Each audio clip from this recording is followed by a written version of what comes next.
பெற்று சாதி மத பாலின பாகுபாடு இல்லாத சமத்துவ சமுதாயத்தை உண்டாக்க மதச்சார்பற்ற சமூக நீதி கொள்கைகள், அதாவது செக்யூலர் சோஷியல் ஜஸ்டிஸ் ஐடியாலஜிஸோட நம்ம தமிழக வெற்றி கழகத்தின் வழியா உங்களுக்காக உழைக்கணும்னு நான் வரேன்.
ஹலோ ஹலோ, நான் பேசுறது கேக்குதா? நான் பேசுறது நல்லா கேக்குதா? ஏன்னா காலையில நான் பேசும்போது நான் பேசுறதே ஒரு 2 செகண்டுக்கு அப்புறம் தான் எனக்கே கேட்டுச்சு. Hello hello hello hello hello, கேக்குதா? இல்ல காலையில நான் பேசும்போது நான் பேசுறதே எனக்கே ஒரு 2 செகண்ட் கழிச்சு தான் கேட்டுட்டு இருந்தது. அதனால கொஞ்சம் கன்ஃபியூஸ் ஆயிட்டேன்.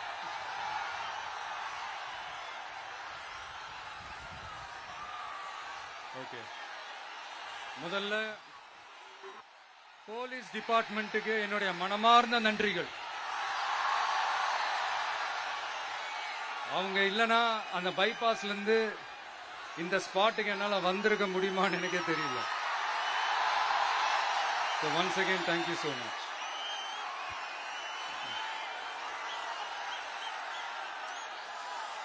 கரூர் அமராவதி ஆத்தங்கரையில் இருக்கிற ஒரு ஊரு. அது மட்டும் இல்ல, இங்க ரொம்ப முக்கியமான டெக்ஸ்டைல் மார்க்கெட், ரொம்ப ஃபேமஸ், எல்லாருக்குமே தெரிஞ்ச ஒரு விஷயம் தான். அந்த மாதிரி கரூரை பத்தி பெருமையா சொல்லிக்கிறதுக்கு நிறைய விஷயங்கள் இருக்கு. அதுல எந்த மாற்று கருத்துமே கிடையாது. ஆனா இப்போ ரீசன்ட் டைம்ல பாத்தீங்கன்னா இந்தியாவிலேயே கரூர் அப்படின்னு சொன்னாலே ஒரே ஒரு பேர் தான் ரொம்ப ஃபேமஸா ஜொலிக்குது. அதுக்கு யார் காரணம்?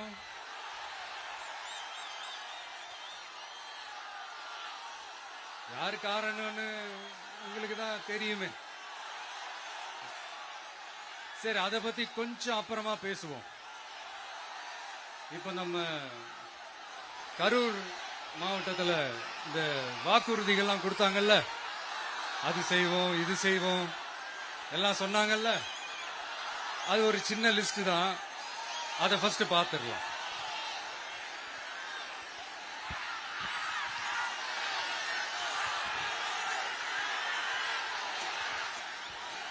இந்த கரூர் மாவட்டத்தில்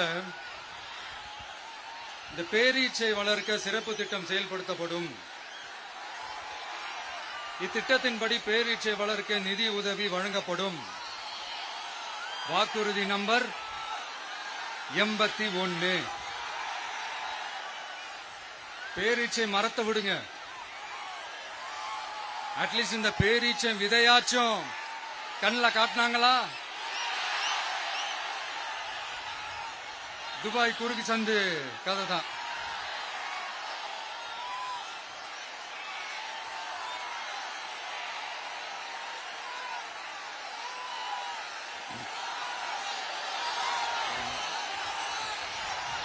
போறீங்களா?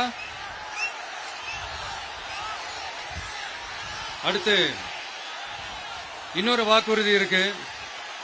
கரூர் விமான நிலையம் அமைக்க நடவடிக்கை எடுக்கப்படும்னு வாக்குறுதி நம்பர் 448.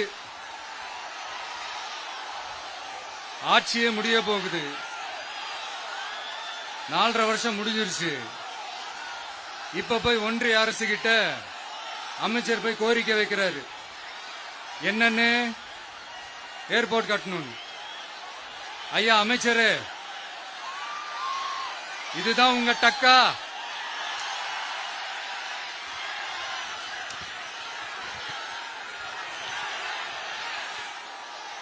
கரூர்ல விமான நிலையம் வந்தா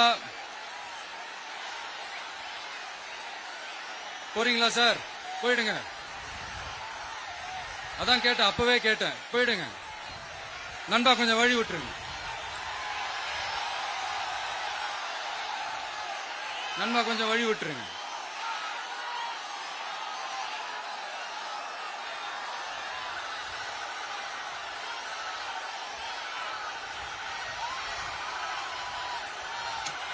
கொஞ்சம் வழி விட்டுருங்க. போயிட்டு போயிடுங்க.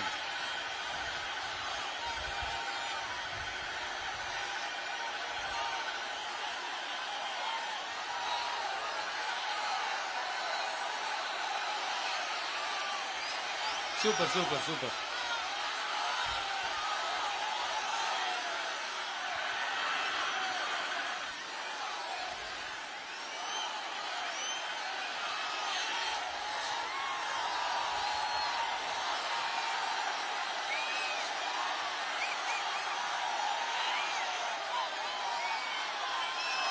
என்னப்பா ஆம்புலன்ஸ்ல நம்ம கொடி இருக்குது?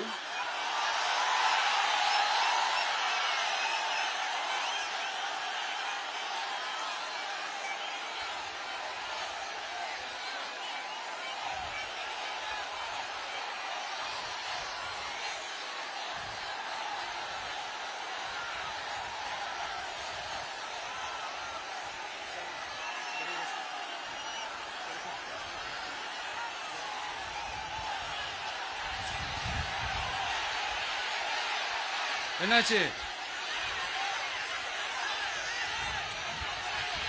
பா தண்ணி கொடுங்க. பா தண்ணி பாட்டில் கொடு. தண்ணி பாட்டில் கொடு.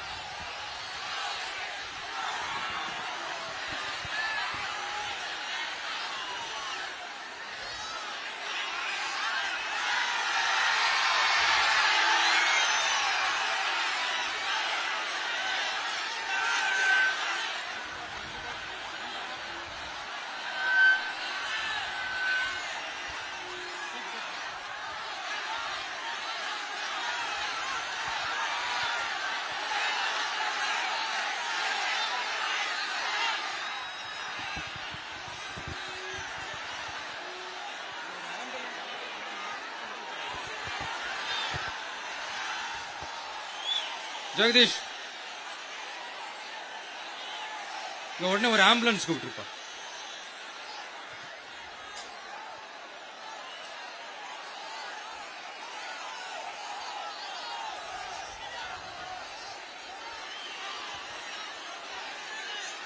என்ன சொல்றான் அவன்?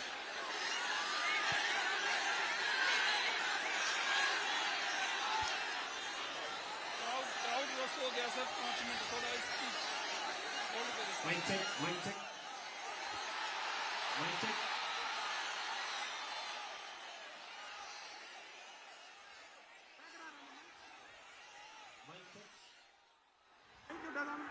வருதா? எப்படி போறது?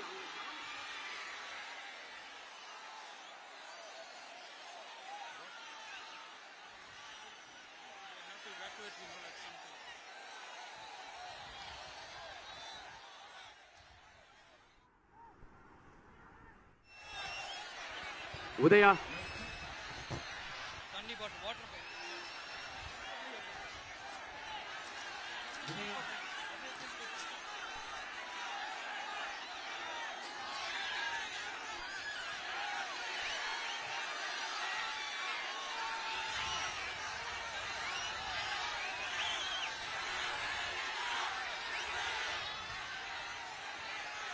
Mic check mic check. கேட்கலப்பா. என்னப்பா? ஆ? Coming coming coming. ஆம்புலன்ஸ் வருது வருது வருது.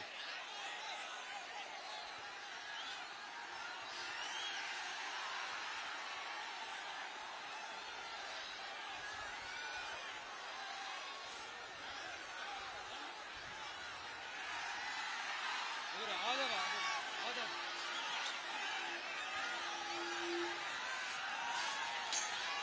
கண்டினியூ பண்ணி பேசலாமா?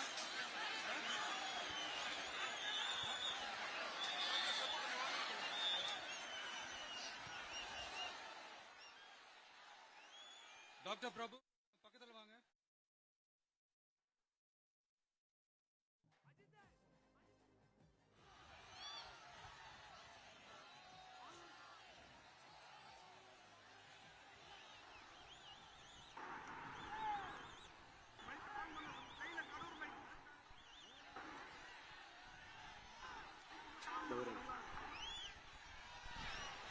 மைக் ஆன் பண்ணுங்க.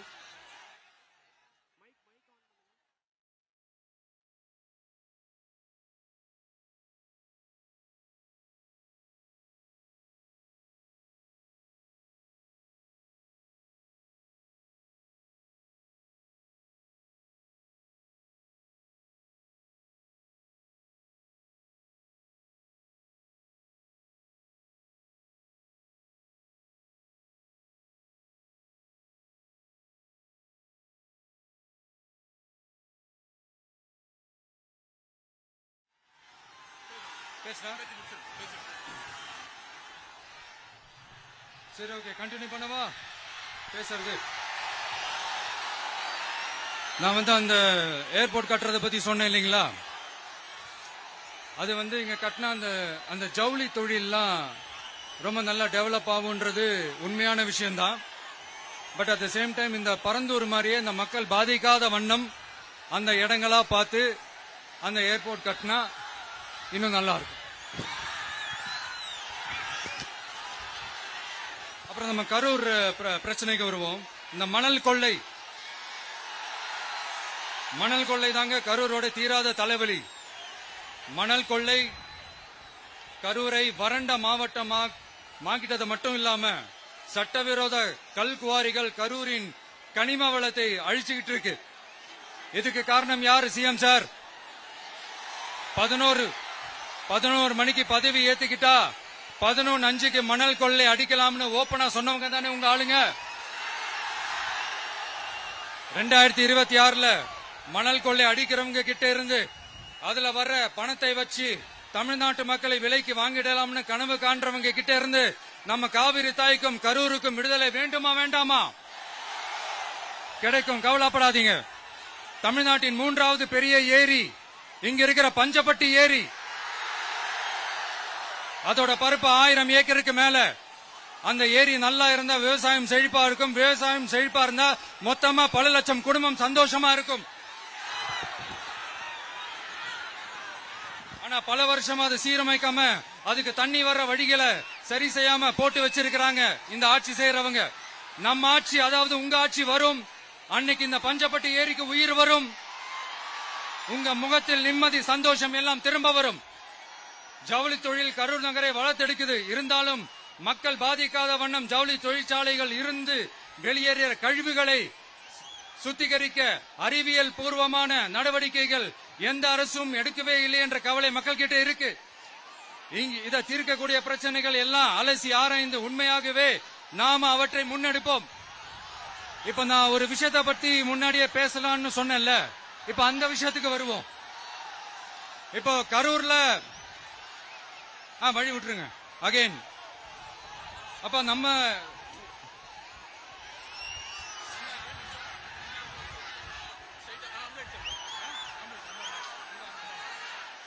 ambulance.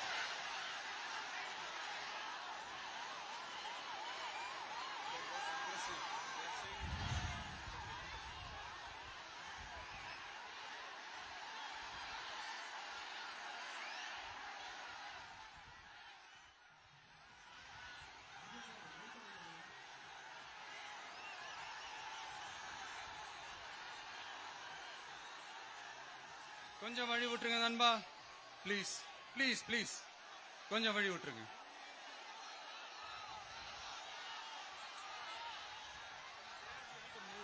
Ask them to move, give the passage to ambulance. Here there is a lot of people down. They have to take them to ambulance. கொஞ்சம் அந்த வழி விட்டீங்கன்னா அந்த ஆம்புலன்ஸுக்கு அவங்களுக்கு கூட்டிட்டு போகணும். அந்த வழி விட்டுருங்க அப்படியே.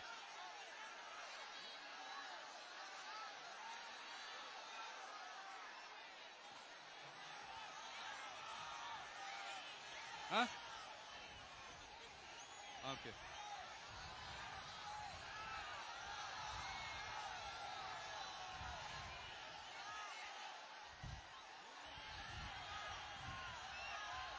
பேசலாமா? கண்டினியூ பண்ணலாமா?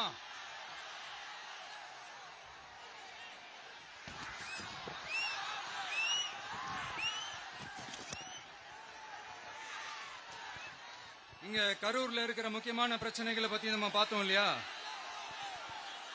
இன்னொரு முக்கியமான பிரச்சனைக்கு காரணமா இருக்கிற ஒருத்தரை பத்தி நம்ம பேசாம போனா நல்லாவா இருக்கும்? கரூர் வரைக்கும் வந்துட்டு அவரை பத்தி பேசாம போனா நல்லா இருக்குமா?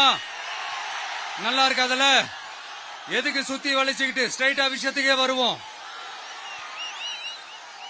இந்த கரூர் மாவட்டத்தில் ஒரு மந்திரின்னு ஒருத்தர் இருந்தார்ல, இப்ப ஒரு மந்திரி இல்ல, ஆனாலும் மந்திரி மாதிரி. நான் யாருன்னு உங்களுக்கு சொல்லிதான் தெரியணுமா என்ன? ஒரு க்ளூ ஒண்ணு கொடுக்கலாமா? பாட்டிலுக்கு 10 ரூபா, பாட்டிலுக்கு 10 ரூபா, பாட்டிலுக்கு 10 ரூபா, பாட்டிலுக்கு 10 ரூபா, பாட்டிலுக்கு 10 ரூபா, பாட்டிலுக்கு 10 ரூபா, பாட்டிலுக்கு 10 ரூபா, பாட்டிலுக்கு 10 ரூபா. இப்ப ரீசெண்டா கரூர்ல ஒரு விழா ஒண்ணு நடத்தினாங்களே, அது என்னப்பா 30 பேர் விழாவா? 30 விழா, சாரிப்பா கன்ஃபியூஸ் ஆயிட்டேன். அந்த விழாவில் மாண்புமிகு சிஎம் அவர்கள் இந்த மாஜி மந்திரியை பத்தி உச்சி மேல தூக்கி வச்சு மெச்சினதெல்லாம் நம்ம காதால கேட்டோம் இல்லையா? இதே சிஎம் அவர்கள் இதே கரூருக்கு வந்தப்போ, எதிர்கட்சியா இருந்தப்போ, அந்த மாஜி மந்திரியை பத்தி என்னெல்லாம் சொன்னாரு, என்னெல்லாம் கேட்டாரு. ஐயா ஃபேக்ட் செக் நண்பர்களே, இதெல்லாம் நீங்க பெருசா ரிசர்ச் பண்ணணும்னு அவசியமே இல்ல.